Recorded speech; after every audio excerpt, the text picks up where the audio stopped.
ETF index mutual funds నేర్చుకుని stock మార్కెట్లో రాణించాలనుకుంటున్నారా? వెంటనే ఈ నెంబర్కి కాల్ చేయండి. సుమన్ టీవీ ప్రేక్షకులకు నమస్కారం. నేను మీ అనలిస్ట్ మందరి కృష్ణారెడ్డిని మాట్లాడుతున్నాను. భారతీయ యువతని జర్మనీ ఆహ్వానిస్తోంది.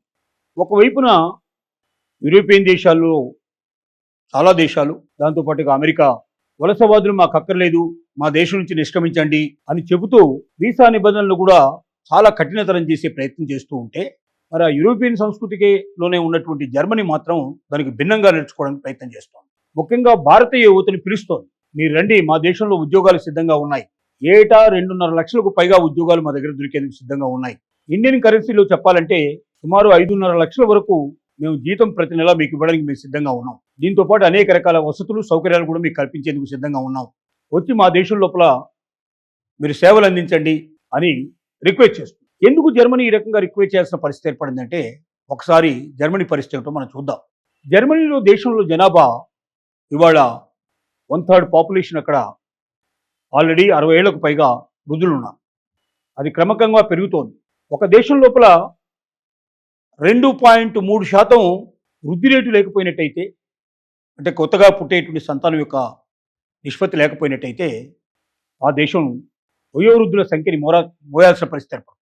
ఇప్పుడు జర్మనీ లోపల 1.3 నుంచి 1.5 లోపల మాత్రమే సంతానోత్పత్తి జరుగుతోంది. ఇది సరిపోదు. ఎందుకంటే పుట్టే వాళ్ళకన్నా చనిపోయే వాళ్ళ సంఖ్య ఎక్కువగా ఉంటుంది. అలాగే వృద్ధుల సంఖ్య ఎక్కువ ఉంటుంది. వృద్ధుల సంఖ్య ఎక్కువ ఉన్నప్పుడు ఏమవుతుందంటే దేశం లోపల ఉత్పత్తులు పడిపోతాయి. మరి వృద్ధులు ఉత్పత్తి సామర్థ్యాన్ని పెంచే పరిస్థితి ఉండదు. ఉద్యోగం చేసి తద్వారా ఉత్పత్తిని పెంచి దేశాన్ని అభివృద్ధి కోసం వాళ్ళు ప్రయత్నం చేయలేరు. ఆర్థిక పరిస్థితులు కుంటుపడతాయి. కాబట్టి వాళ్ళు ఇంకా ఆ దేశం లోపల జనాభా పెరిగే అవకాశం కనబడటం లేదు. ఆ దేశంలో వృద్ధుల సంఖ్య రోజు రోజుకు పెరిగిపోతోంది. యువత సంఖ్య చాలా తగ్గిపోతోంది. ప్రపంచ దేశాలన్నిట్లలో ఇవాళ భారతదేశం మాత్రమే 3/2 వంతులు సుమారుగా యువత కలిగినటువంటి దేశం అది. వృద్ధుల కన్నా చాలా పర్సెంటేజ్, వృద్ధుల పర్సెంట్ మన దగ్గర 11%, 11.5% వరకు మాత్రమే ఉంది. యువత మన దగ్గర విపరీతంగా పెరుగుతూ ఉండటం వల్ల ప్రపంచ దేశాలన్నిట్లలో కూడా ఏజింగ్ ప్రాబ్లంతో ఎదుర్కొంటున్న దేశాలు ఒకవైపు అయితే, ఎక్కువగా యువత కలిగిన మొట్టమొదటి దేశం ప్రపంచం లోపల భారతదేశం. కాబట్టి జర్మనీ ఏమని నిర్ణయించుకుందంటే, భారతీయ యువకులకు ఉద్యోగ ఉపాధి అవకాశాలు మేము కల్పించాలి అని నిర్ణయించుకుంది. దానికి కూడా కారణాలు ఉన్నాయి.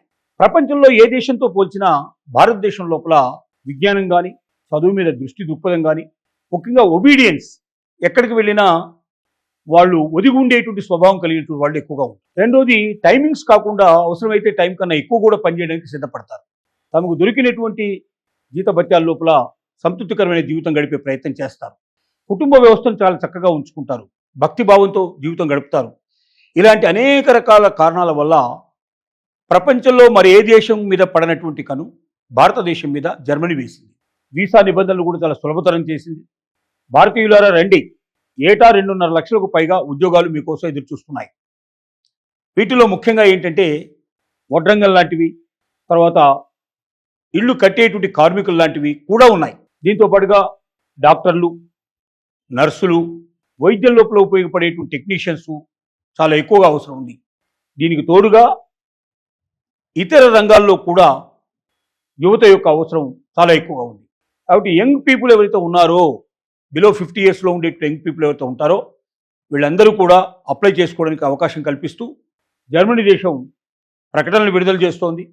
మరి భారతదేశం లోపల ఇవాళ ఒకవైపున అమెరికా మనల్ని బలవంతంగా బయటికి పొమ్మని చెప్తున్న తరుణంలో, యూరోపియన్ దేశాలు కూడా మాకు వలసవాదులు అక్కర్లేదని చెప్తున్న తరుణంలో, అదే యూరోపియన్ సంస్కృతికి సంబంధించినటువంటి మరి జర్మనీ ప్రత్యేకంగా పిలవడం. జర్మనీ అంటే మామూలుగా కాదు. రెండో ప్రపంచ యుద్ధంలో వాళ్ళ యొక్క గొప్పతనం ఏమిటో మనకు తెలుసు. జర్మనీ ఒకప్పుడు ప్రపంచాన్ని ఏలడానికి ప్రయత్నం చేసిన దేశం. ఇవాళ మరి వాళ్ళు పిలుస్తున్నారంటే ఆ పిలుపును మనం అర్థం చేసుకొని అవసరం ఉన్న యువత అంతా కూడా ముందుకు వచ్చి జర్మనీకి మరి అప్లై చేసుకొని అక్కడ ఉన్న ఉద్యోగాలకు సంబంధించిన వివరాలని తెలుసుకొని ఆన్లైన్ లోపల ఎక్కడెక్కడ అవసరాలు ఉన్నాయో వెళ్ళి దాన్ని ముందుగా అక్వైర్ చేసుకోవడానికి మనం ప్రయత్నం చేయాల్సిన అవసరం ఉంది. ముఖ్యంగా ప్రైవేట్ ఏజెన్సీని నమ్మొద్దు. ప్రభుత్వం యొక్క సూచన సలహా తీసుకొని ఇక్కడ ఉండేటువంటి జర్మన్ రాయబార కార్యాలయానికి వెళ్ళి మనం వాడితో మాట్లాడి ఆథరైజ్డ్గా ఉండేటువంటి ఏజెన్సీస్ ఏమిటి, అలాగే మన ప్రభుత్వాన్ని కూడా మనం సంప్రదించి ఎవరి ద్వారా జర్మనీకి వెళ్ళడానికి అవకాశం ఉంటుందో చూసుకొని వాళ్ళ ద్వారానే మనం జర్మనీకి వెళ్ళినప్పుడు మాత్రమే సరైన ఉద్యోగ ఉపాధి అవకాశాలు మనకు కలుస్తాయి. ప్రైవేట్ ఏజెన్సీలో చాలా వరకు మోసం చేసే ఉన్నాయి.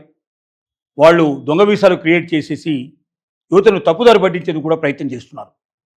కాబట్టి అలాంటి దొంగల బారిలో మనం పడకుండా జాగ్రత్త వహించాల్సిన అవసరం కూడా ఉంది. మరి జర్మనీ లోపల 5-5.5 లక్షల రూపాయలు మినిమం భారతీయులకైతే 5-5.5 లక్షలు ఇవ్వడం సిద్ధపడుతున్నారు.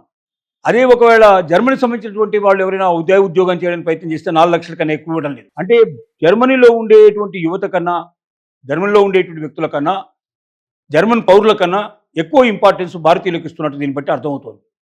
అంటే భారతీయుల మీద వాళ్ళు పెట్టుకున్న నమ్మకం, భారతీయ యువతను వాళ్ళు జర్మనీకి ఆహ్వానించడం, వీలైతే అక్కడ స్థిరపడేట్టు చేసుకుని తమ దేశంలో యంగ్ పీపుల్ లేని కొరతను తగ్గించుకోవడానికి ప్రయత్నం చేయడం కూడా దీంట్లో ఒక భాగంగా వాళ్ళు ఒక స్ట్రాటజీని ప్లే చేస్తున్నారు. తద్వారా ముందుకెళ్లేందుకు ప్రయత్నం చేస్తూ ఉన్నారు. కాబట్టి ఇప్పుడున్న పరిస్థితుల్లో ఒకవైపున మరి ఇతర దేశాలు మనల్ని తృణీకరిస్తున్నప్పుడు, ముఖ్యంగా అమెరికా లాంటి దేశం లోపల మనం ఉండలేని పరిస్థితి ఏర్పడి లక్షలాది మంది అక్కడ తిరిగి వచ్చేందుకు సిద్ధపడుతున్నప్పుడు జర్మనీని ఆల్టర్నేట్గా ఎంచుకున్నట్టయితే ఏటా 2.5-3 లక్షల మంది అక్కడికి వెళ్ళి స్థిరపడడానికి అవకాశాలు ఉన్నాయి.